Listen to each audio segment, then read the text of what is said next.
Who was the ninth president? William Henry Harrison. Okay, and how long did he serve? 1 month, March to April 1841. And when was he born? February 9th, 1773. And when did he die? April 4th, 1841. And who was the 31st president? 31st was Herbert Clark Hoover. And was he married? Yes, to Lou Henry. And how long did he serve his term for? 1929 to 1933. And when was he inaugurated? March 4th, 1929. And who was the sixth president? Sixth president was John Quincy Adams. Okay, and how long did he serve for? 1825 to 1829. Was he married? Yes, to Louisa Catherine Johnson Adams. Did he have any kids? He did, but I can't remember how many.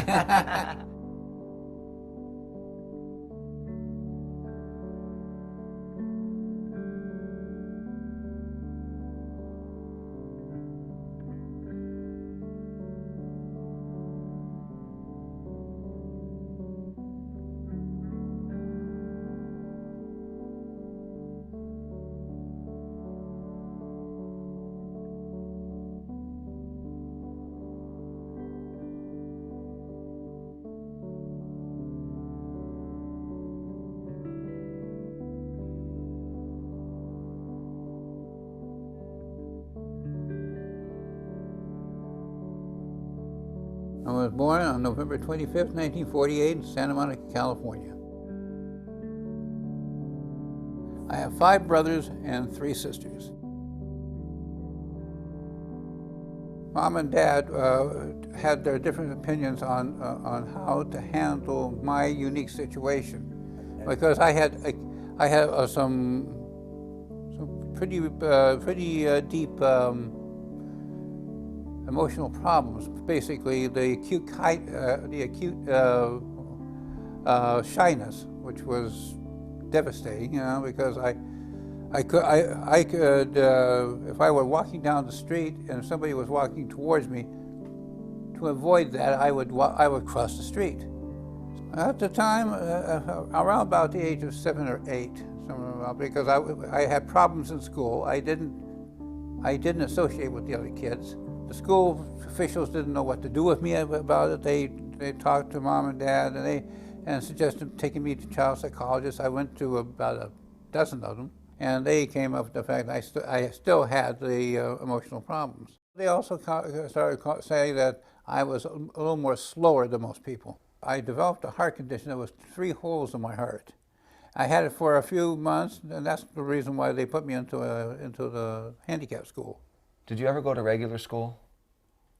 Only up until the 4th grade. They didn't exactly know what to do with somebody with emotional problems. They didn't have the special schools back then in the late 50s. Kids were picking on me. I didn't fight back. The type of thing. But was it physical or verbal or both? Really? Yeah. How did that make you feel? Awful. Yeah. I felt like now I wanted to go back to that school again. I didn't participate in sports or any type of activities. I sat by myself looking at them. They put me out of school for about 2 or 3 years.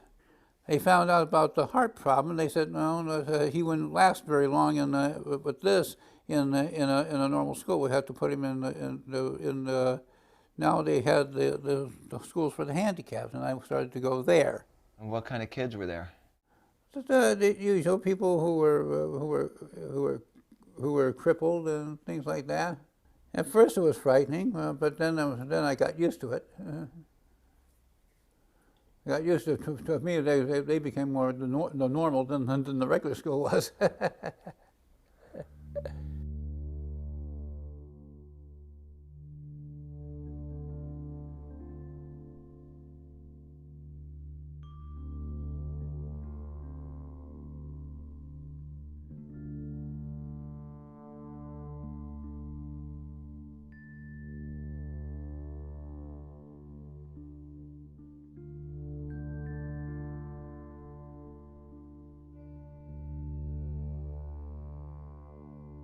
1980 Best Picture was Ordinary People.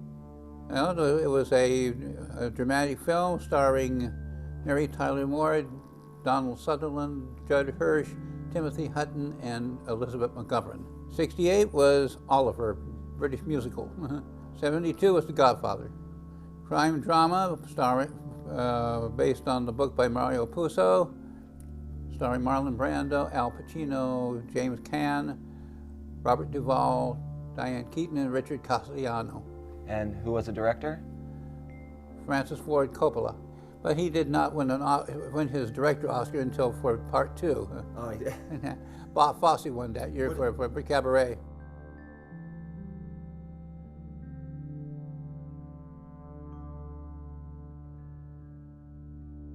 '95 was Braveheart, U.S.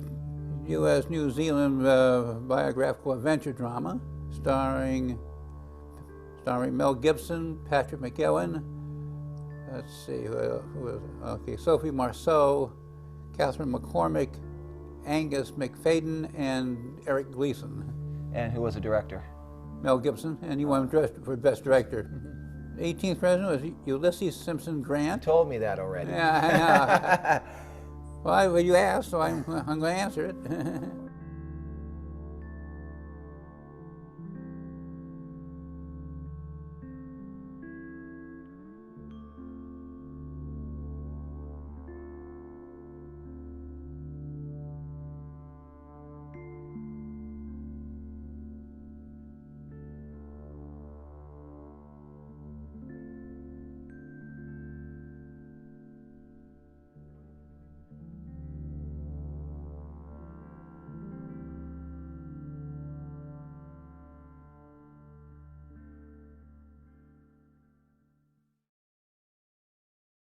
Just randomly sing about whatever you want. Just gonna make up the words. Even if it's to another song, it don't matter. Ready?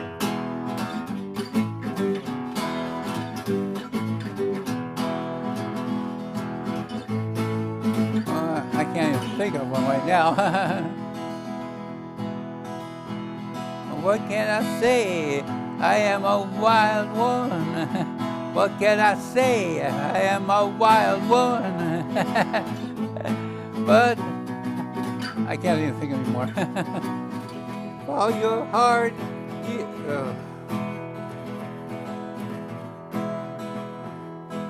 Follow your heart and don't go cry. Ralphie wears a diaper, don't know why.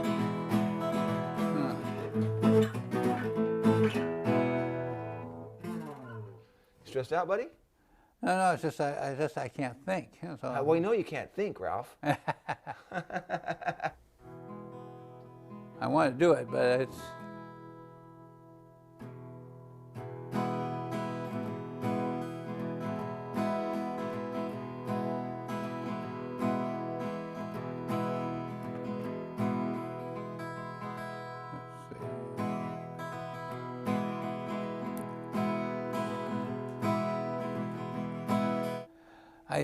Why don't you just start singing and I'll make the music to it. Okay, let's see. Heaven and earth will collide if you want to abide by my wishes to be mine forever. Unfortunately, we have parted. You must come back to me. I want to have more of your lovely company. Give me your heart, give me your mind and soul. May I be with you all to the end of time. That's all I can think of right now. I like it. That was great. Okay. Yay! Finally, I got something.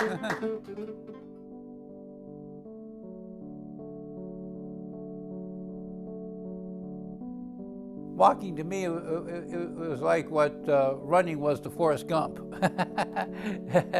but not too extreme. I wouldn't walk across the nation like he ran across the nation. That was pure fantasy.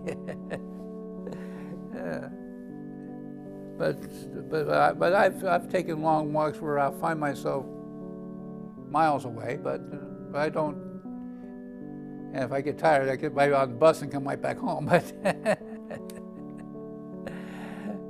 I feel like just free as a bird. Nobody telling me what to do, and nobody with their mouth to my ear.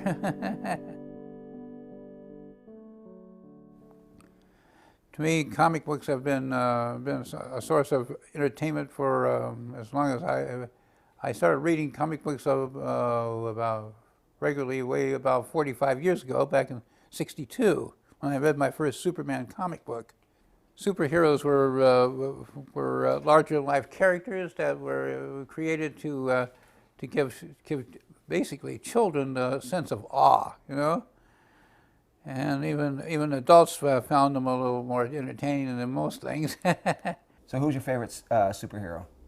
Superman, because he was the ultimate. I mean, he was the first and the best, to me anyway. Of course, he was created by Jerry Siegel and Joe Shuster in the early '30s. He is the current version of him, the one most like everybody knows about, was actually a third version of him.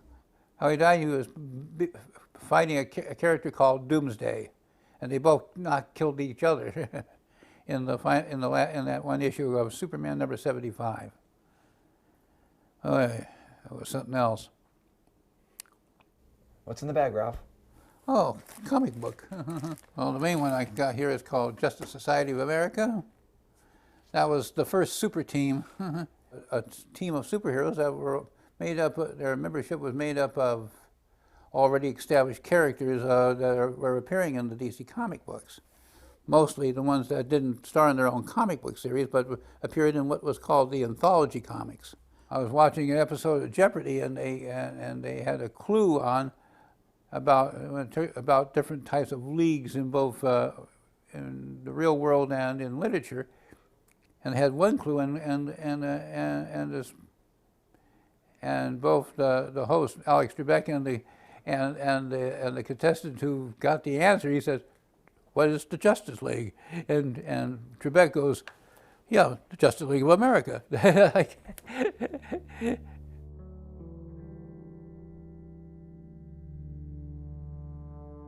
There's an emptiness right now, but I'm surviving and moving on. How long would it be until my time comes? You know, I'm on the transition from middle age to senior. You know what I mean? And I'm wondering, when will it come for me? Well, I do believe in an afterlife. I do believe about going to a place called heaven. There's a place that we can be absolutely free from this world after we leave it.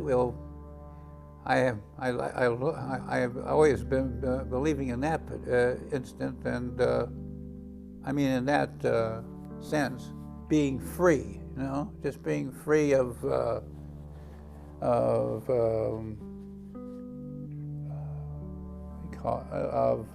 illness and things like that, and not have to feel pain. But we won't have that in the great beyond. So I do believe that there's a place for us afterwards. I've come to sense that there is more to us, more to this than that being the end, you know, of all things. If I finally do leave this world and I like it where I go, I don't want to be sent back to this hellhole. There was a song you used to sing me. Do you remember what it is? Which one was that? Are you thinking of the Battle of New Orleans? Yep. How's that go again? Okay. All right, it goes. In 1814, we took a little trip, along with Colonel Jackson to the mighty Mississippi. We took a little bacons and we took a little beans and fought the bloody British in the town of New Orleans. We fired our guns and the British kept a-coming. There wasn't as many as there was a while ago. Fired once more, and they commenced running. They were down the Mississippi to the Gulf of Mexico. Well, we trampled to the water till we see the British come. There must have been 100 of them beating on the drum. Stepped so high that they made the bugle sing. We stood by our cotton bills and didn't say a thing. They fired our guns and the British kept a-coming. There wasn't as many as there was a while ago. They fired once more and they commenced running. They ran down the Mississippi to the Gulf of Mexico. Well, old Hickory said we were taken by surprise if we didn't fire our muskets till we look 'em in the eye. We held our fire till we see their faces well, and we opened up our squirrel guns and really gave 'em well. We fired our guns and the British kept a-coming. There wasn't as many as there was a while ago. They fired once more and they commenced running. They ran down the Mississippi to the Gulf of Mexico. Well, they ran through the bars and they ran through the bramble and they ran through the bushes where a rabbit couldn't go. They ran so fast that the hounds couldn't catch them. They ran down the Mississippi to the Gulf of Mexico. That thing always, that repetitious part always makes me, that always makes me want to jumble my words there. But and I don't sing as well as I used to. That was awesome. I'm so off key. I need a locksmith. I like that one. That's probably the funniest joke you told all night, Ralph. Oh, okay.